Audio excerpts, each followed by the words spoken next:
जो international policing और criminal justice monitoring organisation है, ये एक फॉर्मल इंटर गवर्नमेंटल और मल्टीलेटरल बॉडीज का नाम है।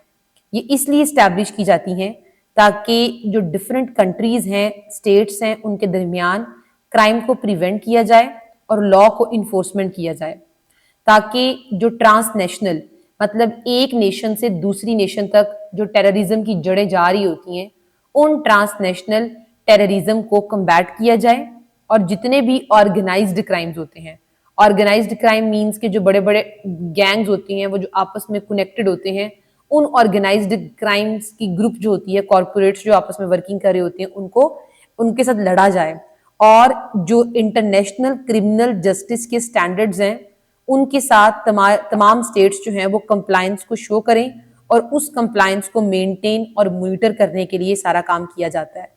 और ये इंटरपोल क्या करती है, इंटरनेशनल पुलिसिंग क्या करती है, जो कंट्रीज होती हैं उनके दरमियान रूल ऑफ लॉ को प्रमोट करती हैं, ह्यूमन राइट्स को, जुडिशियल अकाउंटेबिलिटी को। ये इसलिए किया जाता है कि जो ग्लोबल चैलेंजेस हैं जैसे कि terrorism, cyber crime, human trafficking, money laundering, war crimes और करप्शन, इस तरह के जो ग्लोबल क्राइम्स हैं, जो ग्लोबल क्रिमिनल चैलेंजेस हैं, उनको डील किया जाए। अगर हम इसकी हिस्टोरिकल बैकग्राउंड की बात करें तो ये जो हमारे पास ऑर्गेनाइजेशंस थी, इनका राइज कब हुआ, जब इंडस्ट्रियल रेवोल्यूशन आया। तो इंडस्ट्रियलाइजेशन के बाद जैसे जैसे दुनिया तरक्की करती गई तो हमारे पास हमने देखा कि जो क्राइम्स थे वो ऑर्गेनाइज्ड फॉर्म में उनकी भी ग्रोथ होती गई। फिर उसकी एक दो कॉन्सिक्वेंसेस हमारे पास 2 वर्ल्ड वॉर्स हैं। अब हमारे पास 21st सेंचुरी के अंदर जिसे हम ग्लोबलाइजेशन का इरा कहते हैं, जहां पर कंट्रीज आपस में इंटरकनेक्टेड हैं, तो ग्लोबलाइजेशन के इरा में जहां पर बॉर्डर्स ओपन हो गए, फ्री ट्रेड का कॉन्सेप्ट है, लिबरलिज्म का कॉन्सेप्ट है, जहां पर लेसिस फेयर का कॉन्सेप्ट है, तो टेक्नोलॉजिकल एडवांसमेंट हो गई, इंटरनेशनल टेररिज्म का राइज हो गया। तो these were the factors which responsible for the creation of international organisations to combat the terrorism and जितने भी ये क्राइम्स हैं, साइबर क्राइम है, ह्यूमन ट्रैफिकिंग है, इस तरीके से हमारे पास जो मेजर इंस्टीट्यूशनल डेवलपमेंट्स जो हैं, जो हम पढ़ेंगे अपनी क्लासेस में, वो आती है इंटरपोल पढ़ेंगे, यूनाइटेड नेशंस का इस्टेब्लिश होना, इंटरनेशनल क्रिमिनल कोर्ट का इस्टेब्लिश होना, यूरोपोल का इस्टेब्लिश होना, यूएन और ओडीसी एक और भी ऑर्गेनाइजेशन है, यूनाइटेड नेशन का एक विंग है, उसका इस्टेब्लिश होना, यूनिसेफ का इस्टेब्लिश होना। तो ये सारी ऐसी ऑर्गेनाइजेशंस हैं जो मिलकर आपस में inter governmental in nature crime को कंट्रोल करती हैं। अगर हम बात करें कि ये जो इंटरनेशनल पुलिसिंग है, इसके फीचर्स क्या होते हैं, ये कोई भी इंटरनेशनल पुलिसिंग होगी वो अक्रॉस द बाउंड्री काम कर रही होगी, मींस के ट्रांसनेशनल ज्यूरिसडिक्शन उसका है। ऐसा नहीं है कि उसके जो लॉज हैं वो जिस तरह पंजाब पुलिस है तो पंजाब पुलिस के लॉ सिर्फ पंजाब तक है, और अगर हम फेडरल पुलिस की बात करें तो वो चारों प्रोविंसेस पे हैं। इसी तरीके से ये जो पुलिस इंटरनेशनल पुलिसिंग होती है, उनके जो लॉज होते हैं वो सिर्फ एक कंट्री तक महदूद नहीं होते, जितनी कंट्रीज होती है उन सबने फॉलो करना होता है उसको। क्लियर है ये चीज आपको? तो हम कहते हैं कि जो उसकी ज्यूरिसडिक्शन है, जो लॉज की इंप्लीमेंटेशन है, वो ट्रांसनेशनल इन नेचर है कि एक स्टेट से दूसरी स्टेट तक होता है। दूसरी, स्टेट सॉवरेनिटी रिस्पेक्ट, हर एक स्टेट के अंदर अपनी उसकी पुलिस होती है। तो बेसिकली जो हर स्टेट की पुलिस होती है वो दूसरी स्टेट की पुलिस के साथ इस इंटरनेशनल पुलिसिंग ऑर्गेनाइजेशन के थ्रू आपस में कोरिलेट कर रही होती है, इंटीग्रेट कर रही होती है।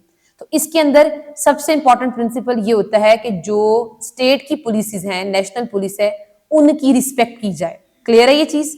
तो जो इंटरपोल की पुलिस होगी वो स्टेट की जो पुलिस है नेशनल, उनके साथ कोऑर्डिनेट करेगी और उनकी बात को कंसीडर करेगी, उनकी सोवरेनिटी को मेंटेन करेगी। ऐसा नहीं है कि जो इंटरनेशनल पुलिस है वो आकर आपके घर में पंजाब के अंदर जो है वो इंप्लीमेंट करना शुरू कर दे अपने रूल्स एंड रेगुलेशंस। जो पंजाब की ऑलरेडी पुलिस है वो उनके साथ सिर्फ कोऑर्डिनेट कर सकती है, अपनी सोवरेनिटी को जो है वो इंपोज नहीं कर सकती। तो दूसरा प्रिंसिपल है स्टेट सोवरेनिटी की रिस्पेक्ट की जानी चाहिए, क्योंकि इंटरनेशनल पुलिस कॉपरेशन के थ्रू काम करता है, कोऑर्डिनेशन के थ्रू काम करता है, कंपटीशन के थ्रू काम नहीं करता, ये कन्फ्लिक्ट ओरिएंटेड नहीं होता। इंटेलिजेंस शेयरिंग, ये जितनी भी आपस में ऑर्गेनाइजेशंस होती हैं इंटरनेशनल लेवल पे जो काम कर रही होती हैं, ये क्रिमिनल डाटा, बायोमेट्रिक रिकॉर्ड्स और इस तरीके से जो इंफॉर्मेशन है उसको शेयर कर रही होती हैं। पहला फीचर ये है कि ट्रांसनेशनल ज्यूरिसडिक्शन होगी, दूसरा ये है कि स्टेट सोवरेनिटी की रिस्पेक्ट की जाएगी, तीसरा इंटेलिजेंस शेयरिंग, इट मींस कि जो क्रिमिनल डाटा है उसको एक्सचेंज करना, बायोमेट्रिक रिकॉर्ड्स, नोटिसेस, ये जितनी भी चीजें होती हैं ये आपस में सारी स्टेट्स शेयर कर रही होंगी, तभी तो पता चलेगा ना कि जिस तरह अब अलकायदा है फॉर एग्जांपल आपके पास, अब अलकायदा जो है वो एक कंट्री में तो है ही नहीं है, ऐसी है ना, उसके विंग्स फैले हुए हैं। तो जब सारे मुल्क आपस में Iraq, Iran, Pakistan, Saudi Arabia, mainly में इसी जगह पे ये नजर आती है अलकायदा जो है, तो ये आपस में कोऑर्डिनेट करेंगे तो ही सारा सिस्टम होगा ना। जैसे मैं एग्जांपल आपको देती हूँ, वॉर ऑन टेरर स्टार्ट हुई थी जब अलकायदा के उसामा बिन लादेन ने अटैक किया था 9/11 के इवेंट के ऊपर यूएसए के अंदर। तो उस टाइम पर यूएसए ने जो ग्लोबल वॉर ऑन टेरर का इवेंट स्टार्ट, ये अपनी एक मूवमेंट स्टार्ट की थी कि हम टेररिज्म के खिलाफ जो है वो एक जंग स्टार्ट करेंगे। तो वो उन्होंने जब स्टार्ट की थी तो उनके ऑपरेशंस पाकिस्तान में भी थे, अफगानिस्तान में भी थे, उसके बाद उनके ऑपरेशंस इराक में भी थे, सऊदी अरेबिया के अंदर भी थे, बांग्लादेश में भी थे, तो वो इंटरकनेक्टेड थे ना सारे के सारे। उसका पार्ट बनने से इट मींस कि we have to share intelligence as well, ठीक है। तो इंटरनेशनल पुलिसिंग ऑर्गेनाइजेशन की सबसे इंपॉर्टेंट फीचर्स होते हैं कि वो ट्रांसनेशनल ज्यूरिसडिक्शन होती है, स्टेट सोवरेनिटी की रिस्पेक्ट की जाती है, इंटेलिजेंस शेयरिंग होती है, लीगल हार्मोनाइजेशन मींस के जो क्रिमिनल लॉज हैं उनकी स्टैंडर्डाइजेशन को प्रमोट किया जाता है, और क्या किया जाता है, मॉनिटर किया जाता है। फिर जो भी मैकेनिज्म है, फॉर एग्जांपल इंटरनेशनल पुलिसिंग के ये 6 ऑब्जेक्टिव्स हैं, तो फिर उनको मॉनिटर किया जाता है कि जो उस कंट्री के पार्टिसिपेंट्स हैं क्या वो उसके साथ कंप्लायंस शो कर रहे हैं कि नहीं कर रहे हैं, तो मॉनिटरिंग आती है। लास्ट पे है, हमेशा कोशिश की जाती है कि ज्यादा से ज्यादा कैपेसिटी बिल्डिंग पे काम किया जाए, तो चाहे ये यूरोपोल है, इंटरपोल है, यूएनओडीईसी है, यूनिसेफ है, ये जितनी भी आपके पास इंटरनेशनल ऑर्गेनाइजेशंस हैं उनके ये 6 फीचर्स हैं। कौन कौन से स्टूडेंट्स पर रिवाइज करें दोबारा?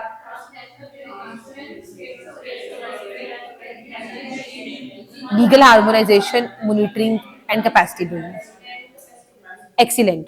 अब हम स्टार्ट करते हैं अपनी पहली ऑर्गेनाइजेशन, लिखिए इसका नाम यूएन, इसको यूनिफी कहते हैं, UNAFEI, UNAFEI। U stand for United, N stand for Nations, United Nations, A stand for Asia, and F stand for Far East, Institute for the Prevention of Crime and the Treatment of Offenders। सबसे पहला मेरा question है आप लोगों से, where is Far East on the world map? Where is Far East? कौन सा Rihanna, फार east कहां पे? कंट्री का नाम बोले, कौन सी कंट्री है वहां पे? नाम बोले। Very good, Japan, exactly. वो जो जापान, ये Kenya, south Korea, north Korea, Philippines, ये जो इधर वाली ये सारी फार ईस्ट कंट्रीज हैं। क्लियर है ये चीज? तो हमारे पास ये क्या है, इसका नाम है United Nations Asia and far east institute for the prevention of crime and the treatment of offenders. तो ये एक पहली बात रीजनल है, ईस्ट रीजन में आ गई ना, ये ग्लोबल नहीं है, ये कौन सी है, रीजनल है। और इसके अंदर क्या किया जाता है, ये एक ट्रेनिंग प्रोग्राम है मेनली। तो it's a regional criminal justice training और रिसर्च इंस्टीट्यूट जो यूनाइटेड नेशंस का ही एक विंग है। ये जो बनाई गई थी, इसका जो हेडक्वार्टर है वो जापान के अंदर है, टोक्यो में, और वो फार ईस्ट कंट्री के अंदर आता है। क्लियर है ये चीज आप लोगों को? 1962 के अंदर इसको इस्टेब्लिश किया गया। अगर हम इसके हिस्टोरिकल बैकग्राउंड की बात करें तो after the devastation of world war II, international community realize that कि crime prevention must be link with social development, और पनिशमेंट जो होती है वो alone is not enough, rehabilitation is essential, international cooperation is required to combat emerging transnational criminals. Clear हो गई ये चीज आप लोगों को? तो पोस्ट वर्ल्ड वॉर II के बाद क्राइम जो थे वो बहुत ज्यादा थे, और उन्होंने कहा कि punishment is not necessary, punishment के साथ रिहेबिलिटेशन बहुत जरूरी है। तो इसीलिए ये जो ऑर्गेनाइजेशन है इंटरनेशनल पॉलिसिंग के अंदर, इसका फोकस है पनिशमेंट पे कम है, इसका फोकस सिखाने पे ज्यादा है, ट्रेनिंग करने पे ज्यादा है। क्लियर है ये चीज आप लोगों को? तो 1955 के अंदर यूनाइटेड नेशन ने अपनी पहली Congress on the prevention of crime and treatment of offender in Geneva discuss किया। फर्स्ट टाइम यूनाइटेड नेशंस के प्लेटफॉर्म के थ्रू क्राइम कंट्रोल की बात की गई थी 1955 में। फिर उस बात को इंप्लीमेंट किया गया, इसको इस्टेब्लिश करके, और इसका मेन सपोर्ट जो था वो गवर्नमेंट ऑफ जापान ने सपोर्ट किया था। बेसिकली ये इस तरह का एक डिपार्टमेंट डिजाइन किया गया जहां पर रीजनल ट्रेनिंग प्रोवाइड की जाए, एशिया के लोगों को और फार ईस्ट के लोगों को। मकसद ये था कि जितनी स्ट्रॉन्ग ट्रेनिंग होगी उतना ही स्ट्रॉन्ग आपका क्रिमिनल जस्टिस सिस्टम होगा डेवलपिंग कंट्रीज के अंदर। तो UNAFE later became the part of United Nations crime prevention and criminal justice programme network PNI, और उसके बाद मजीद ये मिलकर काम करता है। एक और विंग है जो ड्रग्स के ऊपर काम करता है, तो United Nations office on drugs and crime. तो अब ये अकेले काम नहीं करता, तो ये जो एशिया का विंग है जो कि क्या काम कर रहा है, आपको ट्रेनिंग प्रोवाइड करेगा, स्पेसिफिकली पनिशमेंट नहीं देगा। ये काम करता है किसके साथ, क्रिमिनल जस्टिस प्रोग्राम के साथ, और किसके साथ, जो ड्रग्स एंड क्राइम के ऊपर कंट्रोल किया जाता है उसके साथ मिलकर। तो क्लियर है ये चीज। तो UNAFEI became the part of United Nations crime prevention and criminal justice programme, और ये काम करता है मिलकर UN डॉग के साथ। वो हमारे पास है यूनाइटेड नेशंस ड्रग्स और क्रिमिनल का जो ऑफिस है वो चीज। तो हमने इसकी हिस्टोरिकल बैकग्राउंड भी पढ़ लिया, हमने इसकी फुल एक्रोनिम भी पढ़ लिए। अब हम पढ़ते हैं कि इसके ऑब्जेक्टिव्स क्या हैं। तो पहला ऑब्जेक्टिव है क्राइम प्रिवेंशन, दूसरा है treatment and rehabilitation of offenders, तीसरा है कैपेसिटी बिल्डिंग, फोर्थ है रिसर्च एंड पॉलिसी डेवलपमेंट, उसके बाद है रूल ऑफ लॉ को और ह्यूमन राइट्स को प्रमोट करवाना। तो 5 इसके प्रिंसिपल्स हैं। पहला प्रिंसिपल क्या है, क्राइम को प्रिवेंट करवाना। अब इनका मकसद पनिशमेंट देना नहीं है, बल्कि इनका मकसद ऐसी स्ट्रेटजीज को डेवलप करवाना, प्रमोट करवाना, डिस्कवर करवाना जो क्राइम को प्रिवेंट करवाती हैं। और वो किस तरीके से होंगी, जब हम क्राइम जिस वजह से होता है ना उसके रूट कॉज को फिल्टर आउट करें और उसके ऊपर काम करें। तो इनका मकसद है कि जितने भी रूट कॉजेज है क्राइम के उनको एड्रेस करना, जैसे कि पॉवर्टी, इनइक्वालिटी, मार्जिनलाइजेशन, और फिर इनकरेज करना जो एविडेंस बेस्ड पॉलिसी मेकिंग होती है उस चीज को। तो क्राइम प्रिवेंशन इनका मकसद है। दूसरे नंबर पे हमारे पास आता है treatment and rehabilitation of offenders. तो इनका मकसद है कि करेक्शनल रिफॉर्म्स को प्रमोट करना, पनिशमेंट की जगह पर रिहेबिलिटेशन हो, ताकि आपका जो जस्टिस है वो रिस्टोरेटिव जस्टिस हो। रिस्टोरेटिव जस्टिस वो होता है जो दोबारा उन्हीं ऑफेंडर्स को सोसाइटी में लेकर आता है और उनको एक अच्छा इंसान लाकर आपके सामने पेश करता है, ताकि सोसाइटी के अंदर एक इंक्लूसिव ग्रोथ हो, रादर देन उन्हें सोसाइटी से खत्म कर दिया जाए। कैपेसिटी बिल्डिंग की जाती है, जजेस को ट्रेन करते हैं, प्रोसिक्यूटर्स को, पुलिस ऑफिसर्स को सेमिनार्स कंडक्ट करवाते हैं, वहां पर उनकी स्किल्स पे काम होता है, उन्हें बताते हैं कि क्रिमिनल जस्टिस एडमिनिस्ट्रेशन किस तरीके से इनहैंस की जा सकती है। Asia, Africa, different developing region से ये जितने भी पार्टिसिपेंट्स होते हैं, वॉलंटियर्स होते हैं, उनको ये इनवाइट करते हैं। रिसर्च पे इनका काम होता है, और ये रूल ऑफ लॉ और ह्यूमन राइट्स की प्रमोशन की बात करते हैं। अब अगर हम इनके कोर प्रिंसिपल्स की बात करें, किन प्रिंसिपल्स के तहत ये काम करता है, तो प्रिंसिपल नंबर 1 इंटरनेशनल कोऑपरेशन। तो क्राइम जो है वो ट्रांसनेशनल है, तो UNAFEI प्रमोट करती है क्रॉस बॉर्डर कोलैबोरेशन को, एक्सट्रेडिशन कोऑपरेशन को, और इंफॉर्मेशन ट्रेडिंग, इंफॉर्मेशन शेयरिंग को। क्लियर है ये चीज। तो पहला प्रिंसिपल क्या है, इंटरनेशनल कोऑपरेशन। दूसरा प्रिंसिपल क्या है, अप्रोच। इसके अंदर किस चीज का ख्याल रखा जाता है, 3 चीजों का, पब्लिक सेफ्टी, ऑफेंडर के राइट्स और विक्टिम की प्रोटेक्शन। क्लियर है ये चीज। तीसरा प्रिंसिपल क्या है, रिहेबिलिटेशन ओवर रिट्रीब्यूशन के प्यूनिटिव मॉडल, पनिशमेंट नहीं देनी बल्कि किसकी तरफ शिफ्ट करना है, सोसाइटी में दोबारा उसको री इंटीग्रेट करवाना है। तो सोशल री इंटीग्रेशन, करेक्शनल एजुकेशन प्रोवाइड की जाती है, प्रिजनर्स की स्किल डेवलपमेंट के पे काम किया जाता है। तो तीसरा प्रिंसिपल है रिहेबिलिटेशन ओवर रिट्रीब्यूशन। चौथा प्रिंसिपल है एविडेंस बेस्ड पॉलिसी, क्रिमिनोलॉजिकल रिसर्च को इंकरेज किया जाता है, डेटा ड्राइवन रिफॉर्म्स को प्रमोट किया जाता है, पॉलिटिकल मोटिवेटेड लेजिस्लेशन से अवॉइड करवाया जाता है। 5th नंबर पे प्रिंसिपल आता है कल्चरल सेंसिटिविटी। लोगों को ये चीज बताई जाती है कि कॉमन लॉ क्या है, सिविल लॉ क्या है, इस्लामिक लॉ क्या है, और इसी तरीके से जो नेशन के at domestic level, at international level जो लॉज हैं उसको डाइवर्सिफाई किया जाता है, इजी किया जाता है, कॉम्प्लेक्सिटी को खत्म किया जाता है, ताकि आम इंसान, आम शहरी उसको पढ़ सके। तो इनका ये काम होता है। 5 इनके प्रिंसिपल्स है जिनकी बेस पे ये काम करेगा। रिवाइज करें, कौन से प्रिंसिपल्स हैं,